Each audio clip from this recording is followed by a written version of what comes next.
ಹಿಂದೆ ಒಂದು ಕಾಲದಲ್ಲಿ ಪೂರ್ವಜರು ತಪ ಮಾಡಿ ನೀಡಿದಳು ದರ್ಶನವ ತಾಯಿಯು ಬಂದು. ಮಾನವನ ಕಷ್ಟಗಳ ಪರಿಹಾರ ಮಾಡಲು ನೀ ಧರೆಗೆ ಬಂದು ನೆಲೆಸು ಎಂದು ಬೇಡಿದರಂದು.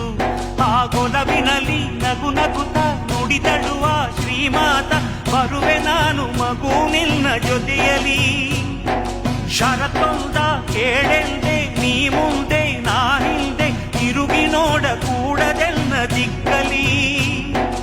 ಒಪ್ಪಿದರು ಹಿರಿಯರು, ಮುಂದೆ ಮುಂದೆ ನಡೆದರು.